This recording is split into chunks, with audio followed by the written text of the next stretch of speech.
Señores, gracias por continuar a esta hora de la mañana. Recibimos a José Manuel Hernández Peguero, exfiscal del Distrito Nacional y exmiembro del Tribunal Superior Electoral. Buenos días. Buenos días. Bueno, con usted podemos abordar diferentes temas. Usted básicamente es un político comprometido del Partido de la Liberación Dominicana, miembro del Comité Central, ¿cierto? También. Pero podríamos comenzar por la ley de partidos políticos. Bueno. Hemos tenido, y yo le veía a usted incluso en una exposición que hubo hablando de si primarias abiertas o cerradas y cómo ha obstaculizado eso la aprobación de una ley. Hoy vemos que están formando una comisión especial y que este tema se dilata. ¿Qué opinión tiene usted del retraso que ha tenido y de la falta de compromiso que han exhibido los partidos, incluyendo el suyo, para que este país tenga una ley que se ajuste a controlar los desmanes en las elecciones, básicamente, en los procesos electorales y en el sistema político? Sí, cada vez más tarde para la aprobación de una ley que regule a los partidos políticos y en consecuencia las elecciones de sus candidatos. Esta ley, este proyecto de ley aprobado en el Senado tiene demasiadas inconsistencias. Por ejemplo, establece que las primarias abiertas como método de elección de los candidatos de los partidos, pero no define qué son las primarias abiertas. No establece ni el padrón con el cual se van a votar en las primarias abiertas. Es evidente de que las contradicciones también en lo que respecta a los derechos de la militancia partidaria y las primarias abiertas traen consigo una incertidumbre que más que todo hacen pensar que los senadores quisieron legislar a favor de las primarias abiertas, pero se quedaron con el esquema inicial de la Junta Central Electoral en su propuesta de que cada partido escogiese el método de selección. En el aspecto del financiamiento, que es determinante, hay que observar los elevados montos que se establecen para la precampaña electoral. Bueno, para la presidencia de la República se llega casi a los 600 millones de pesos. Más porque... 670 y pico. No, lo que pasa es que se proyecta para el 2020 7.8 millones de electores. Y si son 100 pesos por elector... Serían 780 millones de pesos. Para una primaria. Para una primaria. Evidentemente, eso tendrá que estar supervisado por una unidad que la ley manda a que la Junta Central Electoral cree de supervisión, no tan solo para el gasto, sino también para la adquisición de ese dinero. Pero además eso, doctor Peguero, es un tema de exclusión. ¿Cuántas personas en un partido político tienen la posibilidad de hacer un gasto así para obtener una nominación? Evidentemente. Por demás, el aspecto de las sanciones es un tema que yo creo que es importante retomar. Si vamos a mantener la competencia del Tribunal Superior Electoral, yo creo que estamos reincurriendo en un grave error procesal. El Tribunal Superior Electoral es única instancia y no tiene por la cantidad de miembros la capacidad para garantizar el doble grado de jurisdicción, además de la dificultad del acceso. Yo creo que hay que nuevamente otorgar competencia a los tribunales penales para las sanciones que se establecen. Y propongo que en lo que respecta al Ministerio Público, en razón de que las sanciones son evidentemente multas y prisión muy reducida, en algunos casos muy extremos, yo propongo que la acción privada, que es un proceso establecido para obviar al Ministerio Público, sea el preferido para que la competencia de estos casos penales. Es decir, que no se necesite Ministerio Público, sino que la parte que se considere perjudicada puede ser un partido político, puede ser la Junta Central Electoral, puede ser un candidato, sea que asuma la iniciativa. Pero en la Fundación Institucionalidad y Justicia solicitó la semana pasada que, dado las inconsistencias, incongruencias, y dice hasta elementos de ilogicidad que resultaron del proyecto que salió del Senado, sería conveniente que esta comisión bicameral que tuvo su primera reunión ayer retomara el proyecto original que envió la Junta Central Electoral y que establece elementos más razonables para la vida política. ¿Usted lo conoce? ¿Usted cree que es correcto? Totalmente. He leído la propuesta de la Junta Central, he leído el escrito de observaciones comparativo que hace la FINJUS y estoy totalmente de acuerdo. En algunos u otros puntos, básicamente en el aspecto procesal penal y de las sanciones y del tope o límite del gasto electoral en la campaña, es que disiento. Pero yo creo que hay que abreviar y es preferible que esta comisión ampliada, podríamos llamarle así, prácticamente se aboque al conocimiento del proyecto remitido por la Junta Central Electoral. O sea el camino va a ser más corto. ¿Y el otro proyecto cómo quedaría? Bueno, es que la Cámara de Diputados tiene la facultad de rechazarlo. De cambiarlo y establecerlo. Bueno, que se produzcan cambios ahí, tendría otra vez que volver al Senado. Al Senado. Pero como ya, quiera tiene que volver al Senado. Sí, pero como evidentemente hay un acuerdo político y ya los senadores están participando. ¿Por qué usted cree que ha ocurrido esto? Porque lo de las primarias abiertas o cerradas, que ha sido como una sorpresa, porque aquí lo que se ha debatido muchas veces como el corazón de la corrupción, es los topes de la campaña, que se pueda recibir el dinero, la falta de transparencia, los mecanismos, los usos de recursos del Estado, la regulación para que quien está gobernando y aspira nueva vez no pueda abusar de esos recursos. Sin embargo, toda la discusión básicamente pública se ha centrado en primarias abiertas o cerradas.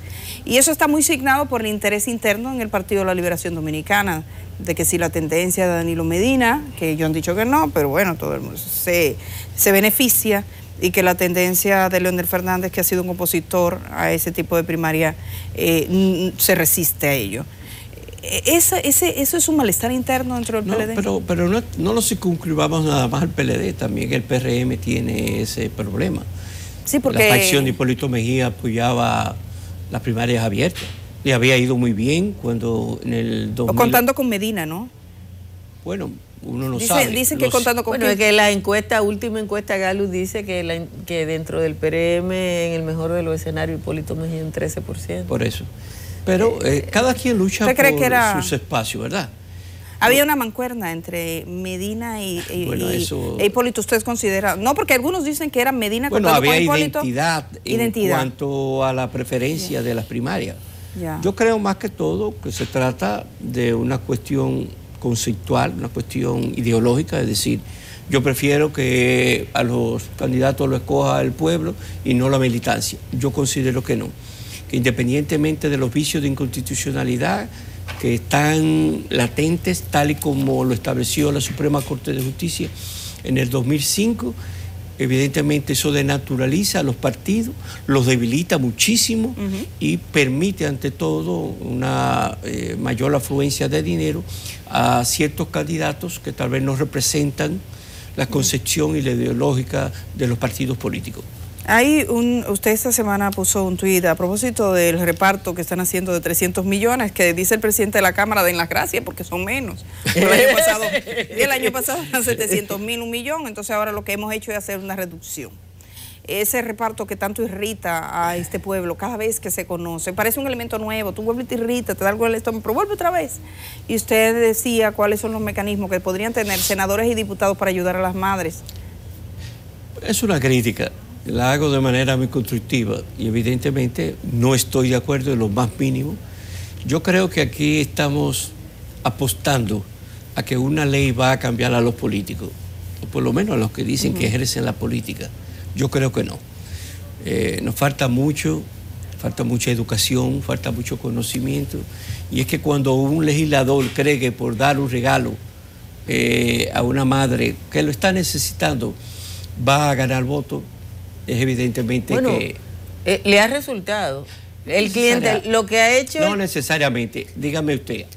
Lo que ha hecho el clientelismo político, pero evidentemente, es envilecer a los sectores más desfavorecidos de la vida nacional. A los que le niegan el hospital bueno, le regalan un juego de taza. Sí, pero hay ya avisos de que las cosas pueden ir cambiando. Que la gente se está cansando. Bueno, tenemos en las pasadas elecciones candidatos a diputados que fueron los más votados. Yo creo que ellos no dieron nada.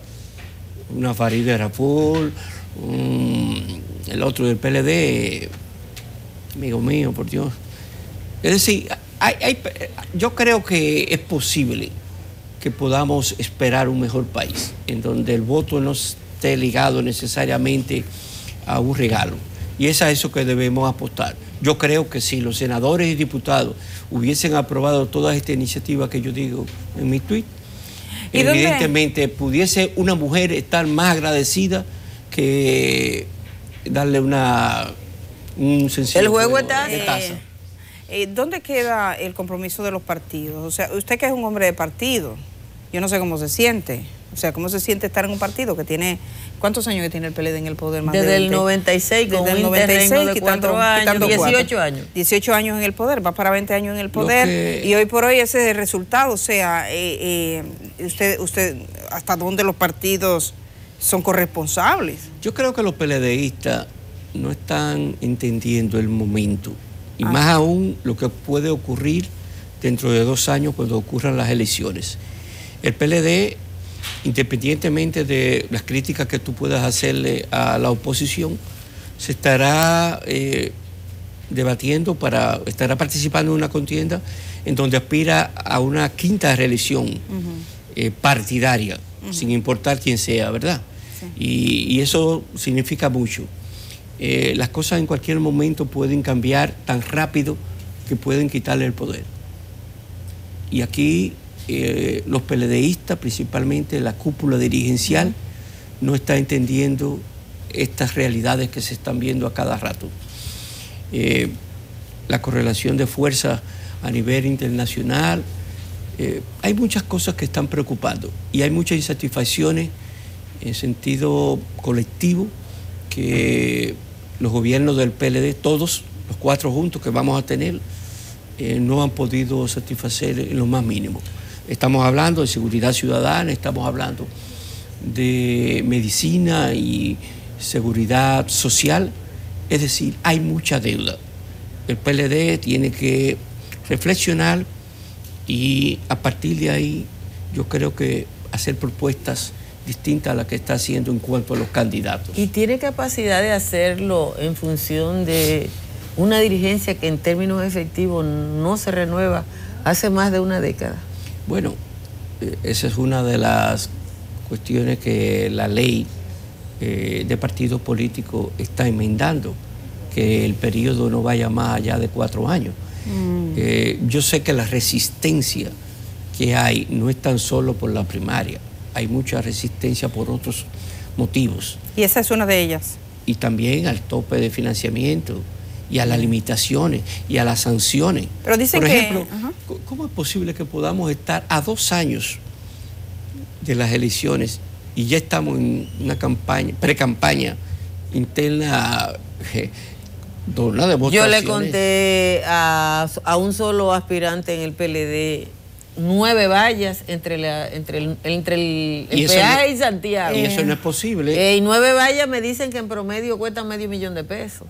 Entonces, o sea, una persona que estamos a 2 años de la elección y ya está gastando $4 millones en vallas. Sí, en un tramo. Sí, es un tramo. Entonces, por otra parte, como ustedes sabrán, yo soy delegado ante la Dirección de Elecciones de la Junta Central Electoral por el Partido de la Liberación Dominicana. Y allí se va caminando muy rápido en lo que respecta al calendario electoral. O sea, la Junta está a 1000. A 1000. Y entonces los partidos políticos lentos creen como que yo el tiempo no se agota. Quisiera retomar de la pregunta que le hacía Altagracia. Altagracia hablaba de esa dirigencia del Partido de la Liberación Dominicana. Algunos dicen, bueno, el comité político es incluso ya es más efectivo que un matrimonio por la iglesia, porque se puede alegar por la iglesia y ya te divorcian. Pero el que entra ahí es hasta morirse. en el comité político del PLD.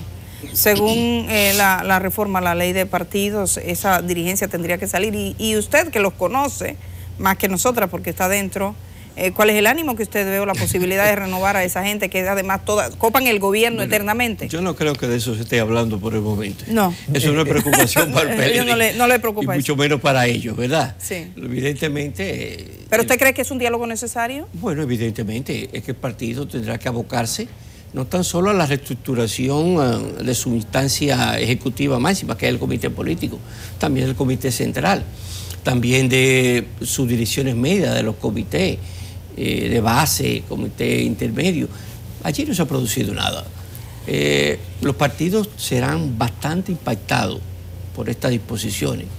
Los niveles de transparencia que se estarán exigiendo, la participación de la Junta Central Electoral en lo que respecta a la observación en los procesos electorales internos, cambiará todo. Y yo creo que se está haciendo un poco tarde. Y evidentemente... A mí me resultó curioso porque usted está hablando con conocimiento de causa, que usted dice que la Junta Central Electoral está organizando un proceso, que está trabajando y que aparentemente los partidos, incluido el suyo, no se está dando cuenta de eso. Mientras estamos hablando de la ley de partido y la Junta se está preparando para ir sin esa ley. Así es. Y yo diría que está en lo correcto, porque con ley o sin ley debe prepararse y deberá hacerlo en caso de que no exista ley, con una reglamentación que ellos aprueben. Evidentemente, eso traerá alguno que otro conflicto. ¿Por qué? Porque se cuestionará la capacidad hasta dónde llega de la Junta para imponer sanciones en un reglamento. Y sin una disposición reglamentaria, estatutaria o legislativa no tiene una sanción, de nada valdrá. Usted, que es representante del Partido de la Liberación Dominicana ante la Junta Central Electoral. Ante la Dirección de Elecciones. Ante la Dirección de Elecciones. Porque hay un delegado político. Ah, bueno, ok. Pero ante la Dirección de Elecciones. Y está atento a lo que hace la Junta. El tema de los equipos que se compraron y que le costaron tanto a este país, que ya no sirven, y están pagando ahí Pero además, usted es un hombre con vocación de fiscal, que lo fue. ¿A usted le parece normal eso? Sí, no, los partidos van a quedar así, se va a pagar ese deuda, esos equipos no sirven, no son de nosotros, y ya se acabó bueno, todo. Si hay una queja en lo que respecta al mal funcionamiento, ¿verdad? Si la circunscribimos a eso única y exclusivamente... Sin pasar por el contrato. Sí, no, sin pensar en algún tipo de corrupción, yo diría, se refiere únicamente a un aspecto civil, y donde la Junta Central Electoral ha establecido que ella no es dueña de esos equipos. Mire, aunque sirviesen esos equipos, ya no era posible usarlos. ¿Por qué? Porque había una queja generalizada que esta nueva Junta Central Electoral no iba a asumir. ¿Usted considera que las responsabilidades ahí solo son civiles? No puedo, porque no conozco algún elemento que me permita identificar alguna violación pero a uno penal. le causa dolor que te digan que se está pagando $25,000 del sudor de la gente todos los meses para guardar un equipo que ni siquiera son de la Junta. Yo lo que creo es que hay que impulsar por parte de la Junta Central Electoral algún tipo de solución. Y los partidos no les interesa eso, si se gasta en la Junta, cómo se gastó, cómo se compró. Bueno. Porque además, lo que dicen ahí dos delegados que estaban ahí es que eso fue escogido al margen del pleno de la Junta. Sí. O sea, el presidente entonces de la Junta Central Electoral, esto se va a comprar, y así se compró. Y ellos lo han dicho, ya ni les consultaban. Entonces, no interesa saber cómo fue ese proceso, ningún partido ha postulado por eso simplemente se quedó así. En lo que respecta al Partido de la Liberación Dominicana, no conozco que haya ningún interés en ese sentido. ¿Y le parece normal? Bueno, no, es que no tengo muchos elementos de juicio para poder establecer la legalidad o no. Lo cierto es que en su momento debió ocurrir por las autoridades, pero sin menoscabar la independencia de la Junta Central Electoral. Pero yo lo que visualizo ante todo es una campaña con algunas que otras dificultades. El que a 2 años estemos ya iniciando la precampaña electoral mueve a preocupación. Creo que sí deberíamos estar dando el ejemplo, ¿verdad? Y no basta tan solo con renunciar de un cargo. Usted sabe que hay muchas cuestiones que van más allá de eso. Y es importante que de una vez y por todas podamos enviar un mensaje a la colectividad, a la ciudadanía, de que si estamos aprobando una ley de partido es para cumplirla. Y si esa ley, ese proyecto de ley establece que tan solo a 7 meses es que se va a iniciar la pre-campaña, bueno, pues vamos a cumplirla. Mire, aunque en mi caso, la última pregunta, en poco menos de 2 semanas vamos a tener el inicio del juicio preliminar, de la etapa preliminar del caso Odebrecht. ¿Alguna expectativa suya respecto a ese caso? ¿Cree que, tratándose de que todos los que están ahí están en altas cumbres, porque del pueblo sencillo no pudo ser, si usted cree que se va a alcanzar algo de justicia en este país? Yo creo que el Ministerio Público tiene muy poco poder deliberativo en este caso. Este caso, las evidencias, llamémoslas así porque no han sido admitidas como prueba, han sido aportadas por gobiernos y por acuerdos a que esos gobiernos llegaron con los imputados. Y sé que las autoridades, principalmente las norteamericanas, estarán muy atentos a partir de las delaciones que han habido de quiénes serán los imputados. Muy difícil será para el Ministerio Público actual poder excluir a alguien de lo que ya encartó en las medidas de coerción. Evidentemente, el país demanda, independientemente de la retribución que ha hecho Odebrecht, la sanción penal. Y eso es correcto. Y yo creo que, si bien es cierto que en estos tipos de delitos económicos, la retribución económica, ¿verdad? La devolución de lo sustraído debe ser lo principal, pero también debe enviarse como ejemplo sancionador la imposición, ¿verdad? Sí. De condenas penales. Así mismo. Muchísimas gracias, José Manuel Hernández Peguero. Gracias por estar esta mañana.